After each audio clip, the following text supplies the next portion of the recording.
Olá, professor Luan Martins na área e este é o canal Determina.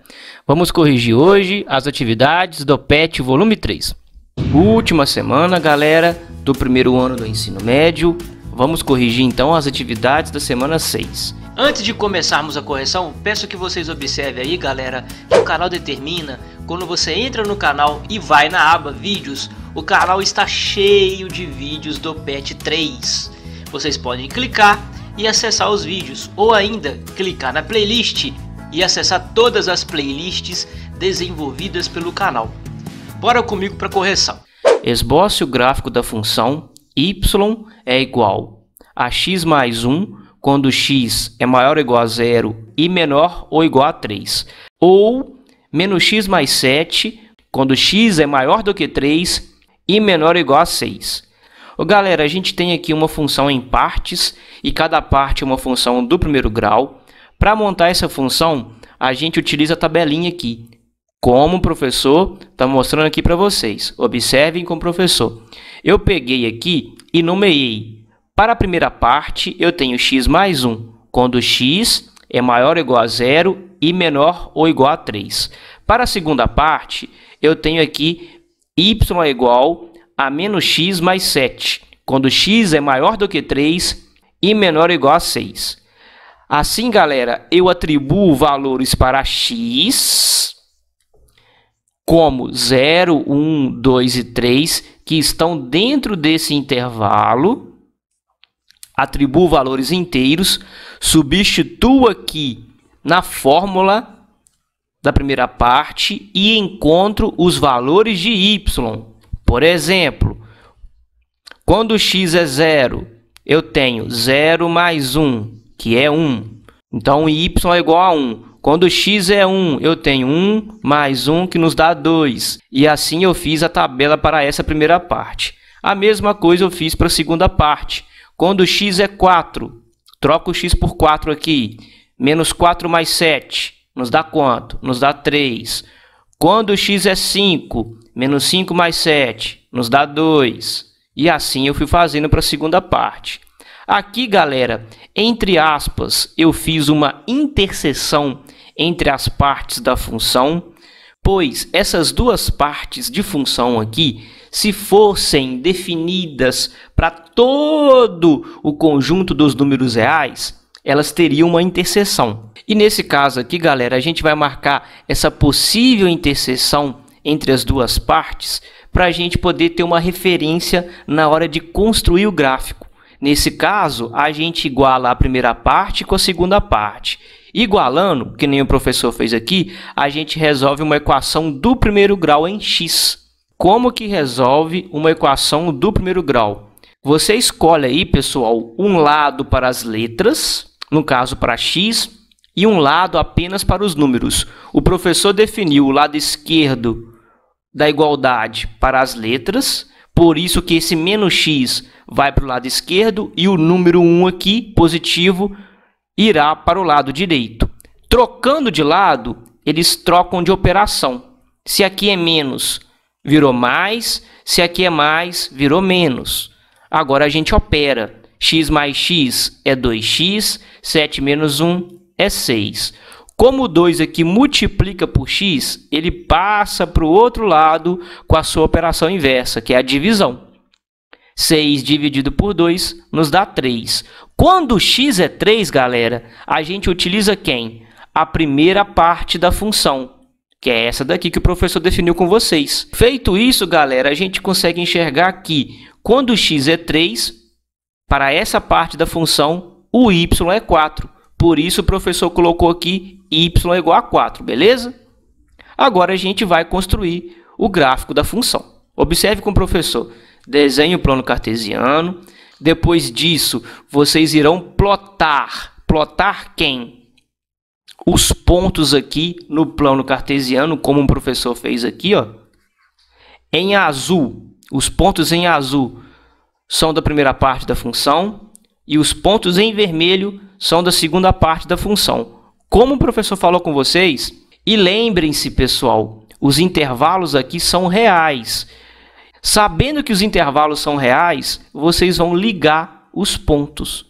como o professor está fazendo aqui, beleza? Vai desse ponto aqui, x igual a 0 e y igual a 1, até esse ponto aqui, que é o ponto de interseção entre as funções, caso as funções fossem definidas para todo o conjunto dos números reais.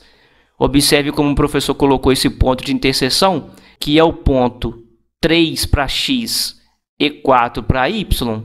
E observem que esse ponto pertence a essa parte da função aqui. Por isso eu coloquei ele em azul. Da mesma forma, para a parte em vermelho, a gente vai ligar esses pontos que estão marcados de vermelho para a segunda parte da função. Dessa forma, até chegar aqui, na iminência de encostar no ponto de interseção. Beleza? Esse gráfico aqui, essa parte desse gráfico aqui em vermelho, quase encosta aqui nesse ponto aqui em azul. Mas a gente coloca assim para vocês terem ciência do que está acontecendo. A primeira parte aqui da função ela cresce, depois desse ponto aqui, que é o ponto, entre aspas, de interseção, a função decresce. Para essa função aqui, galera, eu fiz igualmente a primeira questão. Separei cada uma das partes da função dessa forma aqui, como o professor mostra para vocês. E lembrando que para a primeira parte da função, o x é maior ou igual a 0 e menor ou igual a 3. Por isso eu coloquei x é igual a 0, depois x é igual a 1, depois x é igual a 2 e por último eu coloquei x é igual a 3. Encontrando assim, respectivamente, os valores para y. Da mesma forma eu fiz aqui para a segunda parte, onde o x é maior do que 3 e menor ou igual a quem? A 6. Aí eu coloquei 4, 5 e 6, galera. E marquei também, como eu fiz anteriormente, galera, o ponto de interseção entre as partes da função. Eu coloquei entre aspas, é que essas partes aqui não irão se encontrar. Essas funções parece que se encontram, como está aqui no gráfico, mas isso não acontece.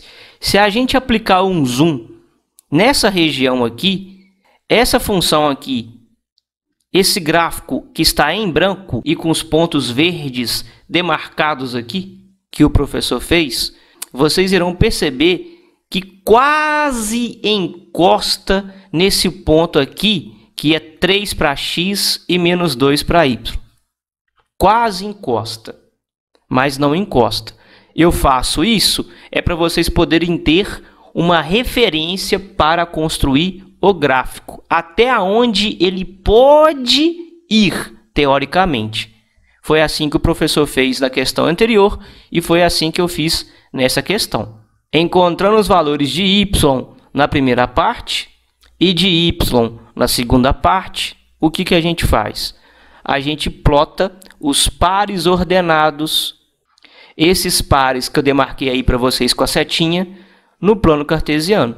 Como esse daqui que está em azul, que é o ponto 0 para x e 1 para y, que está aqui.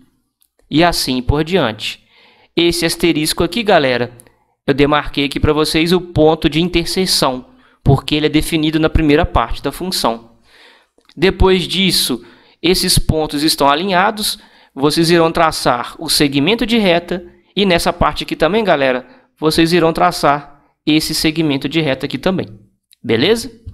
Pessoal, como eu fiz nas duas questões anteriores, eu tenho aqui uma função em partes na questão número 3. A primeira parte é uma função quadrática, onde x é maior ou igual a 0 e menor ou igual a 3. E na segunda parte eu tenho uma função constante. Para qualquer valor de x maior do que 3 e menor ou igual a 6, o retorno da função é sempre 9. Eu montei aqui a tabela para vocês da primeira parte e da segunda parte.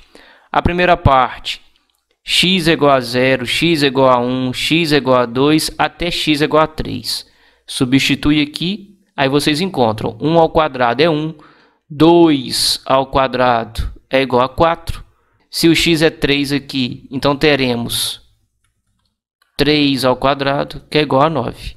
Na segunda parte, qualquer que seja o valor de x, o retorno é sempre 9, galera.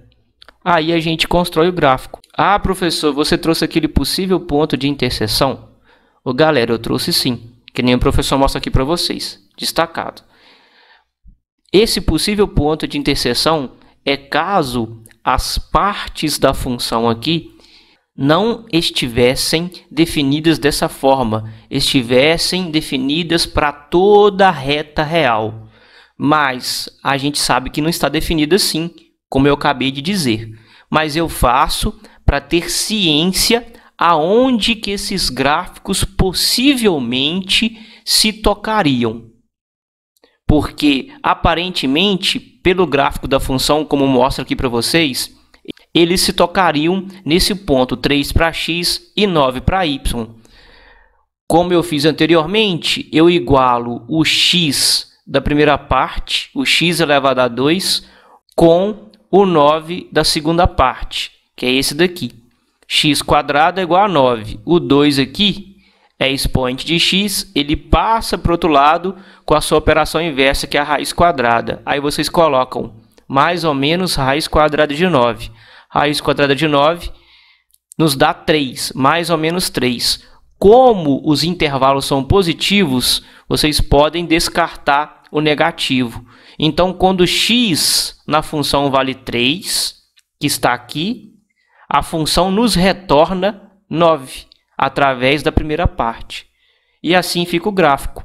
Um pedaço da parábola, e depois disso, quando x vale 3, o y vale 9, aí nós temos esse ponto aqui, e depois desse ponto, quando você admite valores maiores do que 3, até o valor 6 para x, a gente tem uma função o quê?